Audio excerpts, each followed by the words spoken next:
For decades, there was a particular nickname for people in my line of work. We were the department of no.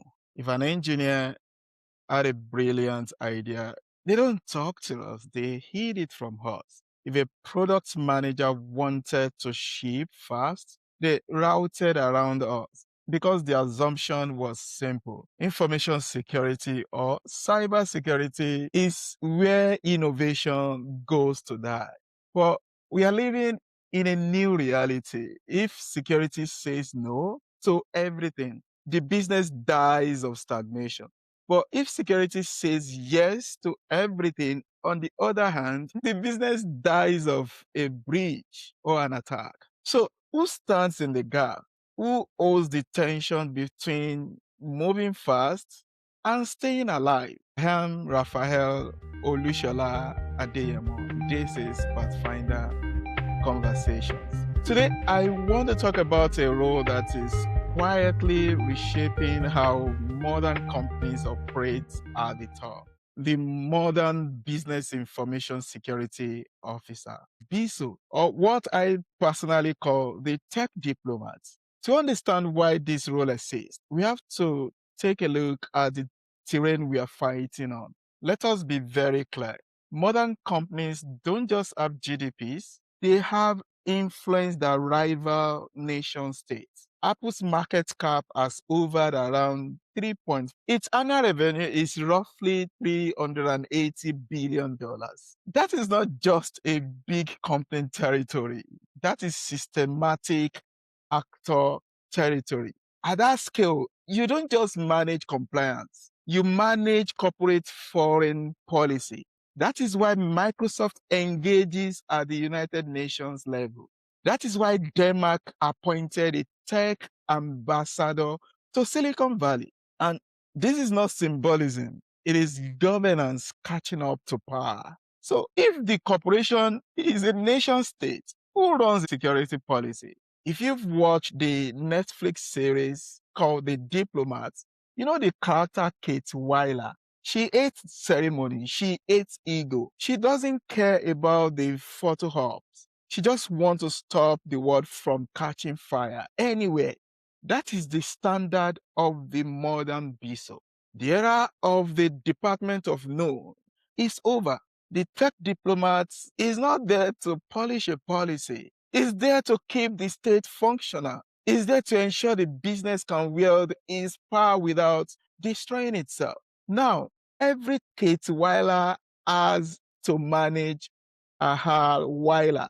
In the show, Hal is brilliant, he's strategic, he's charismatic, but he's volatile and chaotic.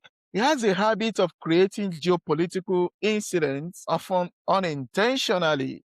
In our world, Hal Wyler represents ungoverned capabilities. Right now, the headline example is generative AI. But it is also autonomous agents, it's quantum, it's shadow IT, it's shadow AI at scale. These technologies have high strategic value, but high volatility as well. And the risk is not that your engineers are malicious. The risk is that the capability moves faster than the rules. Whether it is data sovereignty, copyright liability, or ethical exposure, the risk materializes when powerful technology operates without diplomatic oversight. This is where the tech diplomat hands credibility. When I was in this role, one lesson became clear very quickly to me. My job was not to stop innovation. My job was to shape how it is executed. If you kill a feature projected to generate $50 million because policy says no, you are not managing risk. You are destroying value and you are destroying trust. The mandate is simple: velocity without loss of control, speed without loss of control, speed that supports innovation. So, what does the day to day actually look like? The core work is translation. Trust me. You're sitting between three distinct languages. Number one, the engineers who think in capability and speed. the regulators who think in obligations and penalties, and executives who think in growth, exposure, and timing. The tech diplomats cannot pick sides. We align outcomes. So instead of saying, no, you cannot deploy facial recognition, you translate. If we launch this in Europe as is, if we process this in the cloud, we become the custodian of millions of biometric records. That is a radioactive legal asset. We risk a 4% global revenue penalty. But if we shift to on-device processing, where data never leaves the user's hardware, we don't own the liability. We get the feature, we skip the potential lawsuits. Can we build it that way and still ship this quarter? Can you spot the difference? Same speed, same delivery time, different risk profile. And that is diplomacy. This role is about how you think. Your question should be, what is the business trying to achieve?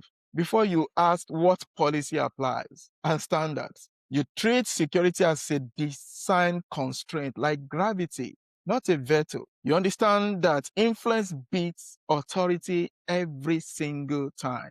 And security leadership is no longer about control. It is about navigation. I am Raphael Olushola Adeyemo. Keep finding your path.